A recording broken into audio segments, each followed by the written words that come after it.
Oke, baik. Assalamualaikum warahmatullahi wabarakatuh.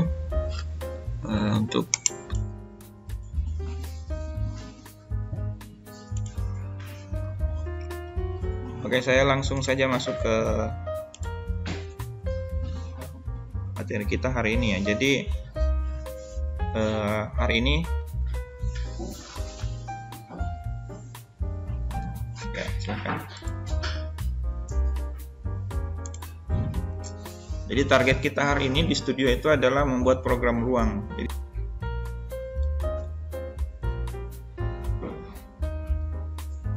Oke, kalau ini yang target kita hari ini membuat kebutuhan ruang, kayaknya semua sudah tahu ya. Jadi dari awal ya, dari SPA 1 kita harus butuh pelakunya dulu, kemudian apa aktivitasnya.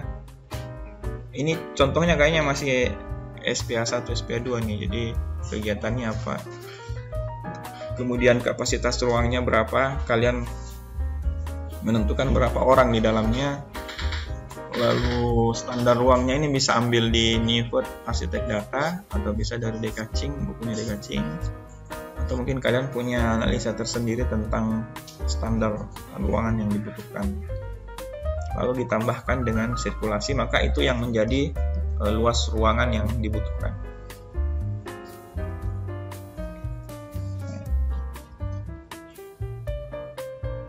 Nah, ini yang tadi saya sebut densitas bangunan ya.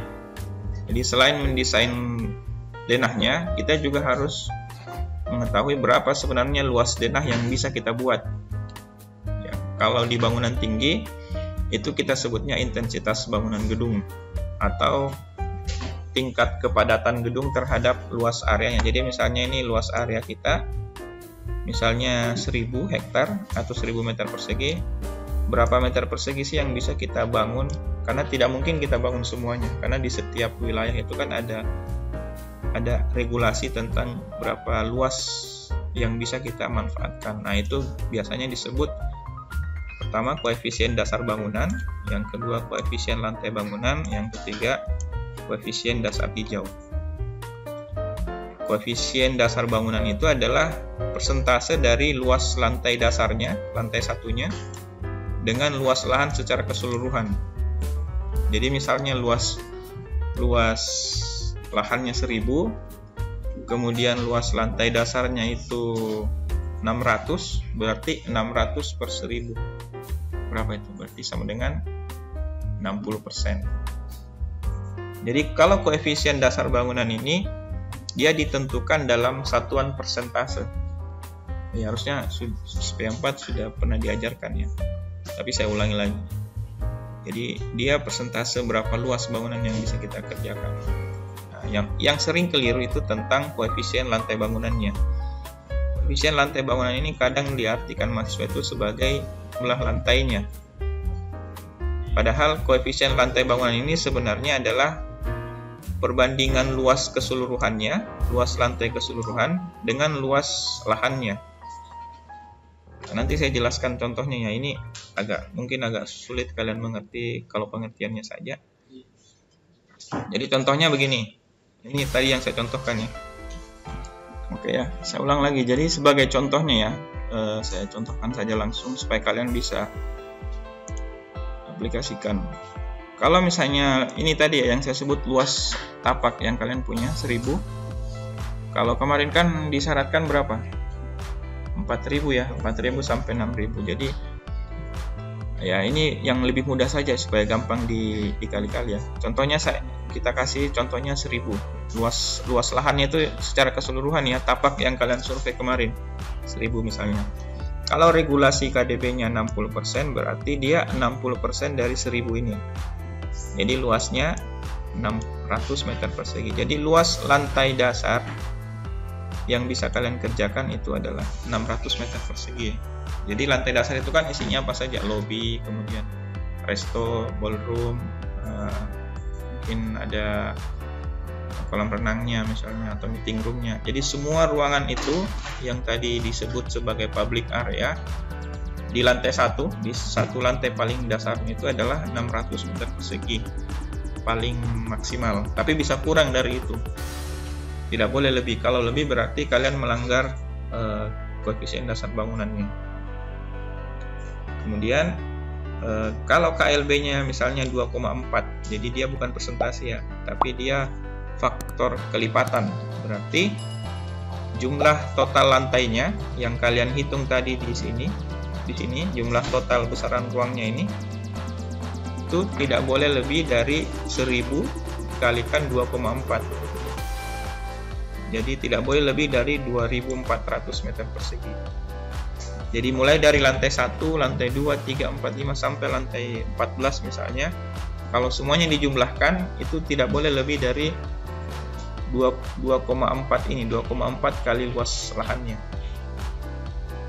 Artinya kalau KDB ini adalah persentase minimal atau maksimal, KLB ini adalah faktor kelipatan jumlahnya. Jadi kalau kalian tadi misalnya 4000 luas site-nya 4000, kalau KLB-nya misalnya 2, berarti paling maksimal semua total luas yang kalian buat di program ruang itu adalah 2 kali 4000 itu 8000 berarti. Jadi tidak boleh lebih dari 8000 semuanya. Ini nanti berbeda-beda setiap lokasi, setiap wilayah berapa KDB dan KLB. Kalau koefisien dasar hijau ini dihitung persentase juga dari koefisien. Oh, ini salah ya. Ruang terbuka hijau. Harusnya 30%. 30% berarti 100. Nah, kalau koefisien dasar hijau itu adalah area landscapingnya atau area terbuka hijau yang minimal harus ada.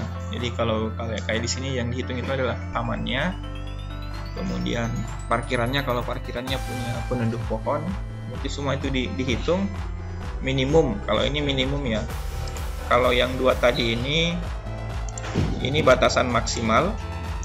Kalau koefisien dasar hijau ini dia minimumnya harus 300. Jadi kalau misalnya luas totalnya 1000, 600-nya sudah jadi bangunan, berarti 300 diantaranya ini harus sebagai area terbuka hijau. Minimal dia jadi rumput atau jadi grass block atau jadi pohon, lebih bagus lagi. Atau mungkin ada area lantainya yang dibuat sebagai rooftop atau green roof yang atapnya bisa ada area terbuka hijaunya, itu bisa dihitung juga. Nah, sekarang bagaimana menentukan jumlah lantai bangunan dari intensitas bangunan ini? Jadi yang kita punya sekarang kan adalah luas lantai dasar, luas total lantai, dan luas tamannya, istilahnya, kasarannya. Tapi kita belum tahu berapa jumlah lantainya yang kita bikin nanti. Nah, caranya adalah dengan membagi luas total lantai ini yang tadi kita sudah dapat di sini 2400. Ini kan totalnya 2400. Itu tinggal kita distribusi di setiap lantai. Karena kalau di bangunan tinggi itu kan lantainya, kalau dia lantainya sama, tapi jarang ada bangunan tinggi yang luas lantai dasarnya dengan lantai tipikalnya itu sama, pasti dia lebih kecil. Jadi kalau ilustrasinya dia dibuat sama, jadi setiap lantai itu luasnya sama dengan luas lantai dasarnya 600. Tadi kan ini luas lantai dasarnya kan 600, luas lantai satunya 600. Kalau dia dibagi rata 600, 600, 600, 600, maka tentu dia dapat 4 lantai saja. Karena luasnya sama, jadi sama-sama melebar 600. Tapi bangunan tinggi, khususnya kayak hotel, kemudian apartemen, kondominium, itu biasanya karena layoutnya tadi mengecil seperti ini ya. Ini kayak pipih dia. Jadi dia pasti tidak sebesar lantai dasarnya. Maka lantai dasarnya itu bisa dibagi dalam beberapa luas lantai yang lebih kecil. Jadi misalnya lantai satunya tadi 600 ya, ini lantai 1, ini tetap 600. Tapi lantai setelah lantai satunya itu mungkin denahnya lebih kecil karena dia cuma kamar-kamar ya isinya. Jadi dia bisa 200 saja. Nah 200-nya ini nanti kalau dibagi dalam luas total seperti ini. Jadi cara menghitungnya begini lah. Ini kan luas total bangunannya 240. Kita kurangi dulu lantai dasarnya karena kan lantai dasarnya sudah fix lah 600 misalnya. Jadi sisa lantai yang belum kita tentukan dia di lantai berapa itu adalah 1800. Nah 1800 inilah yang kita bagi ke luas per lantainya ini. Per lantainya misalnya 200 atau mungkin misalnya 100. Berarti kalau dibagi maka dia dapatnya 9 lantai. Jadi 9 lantai yang 200 ini ada di sini kecil-kecil.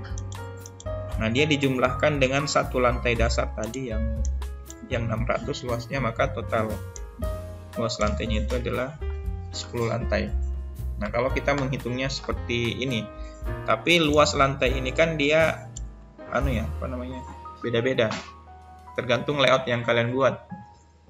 Ada yang buat 200 atau dia dibuat 2 tower seperti ini, masing-masing misalnya ini 100, ini 100. Nah itu juga bisa, tergantung konfigurasi tower yang kalian buat, luasnya seperti apa.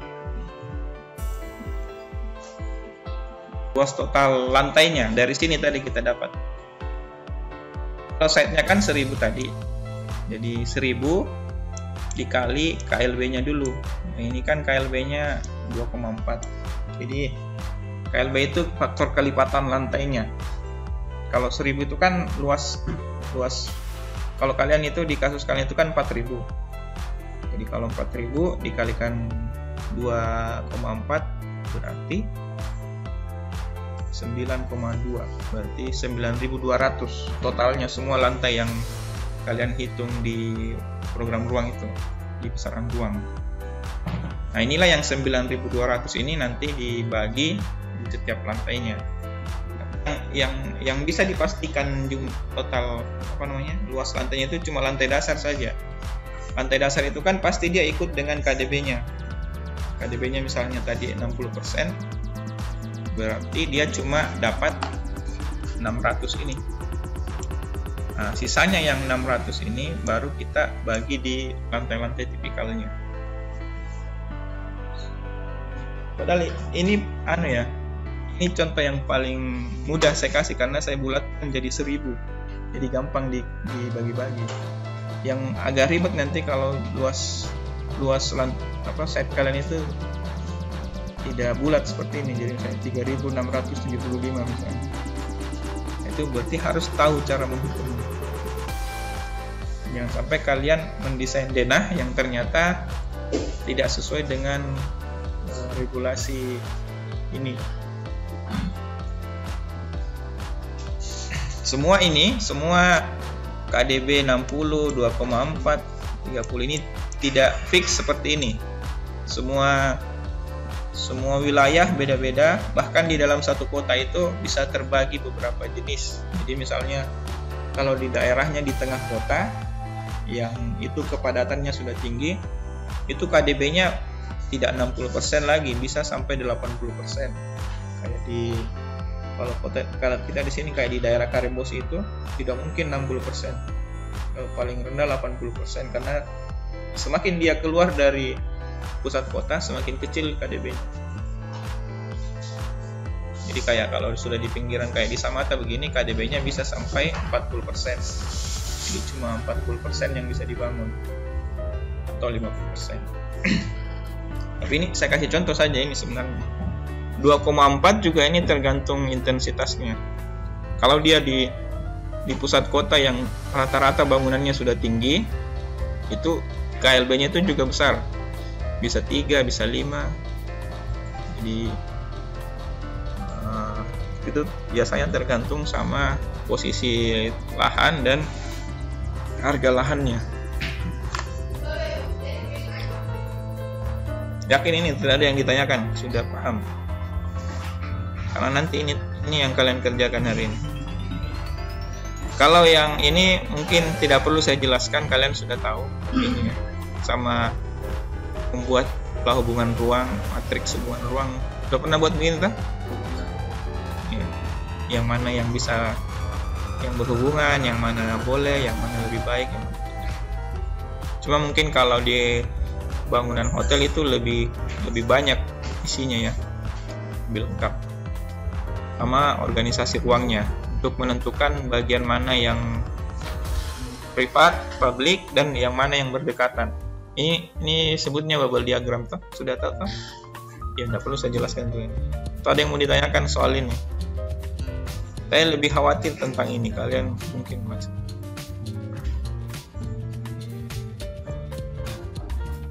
Ini ya bubble diagram contohnya. Membuat skema ruangan yang mana yang lebih dekat dengan ruangan yang mana, dan kalau bisa diberi warna yang punya kelompok ruangan yang sama. Jadi misalnya kalau biru ini kelompoknya ruangan pengelola, kalau yang hijau ini, yang kuning ini publik, kalau yang merah ini service misalnya.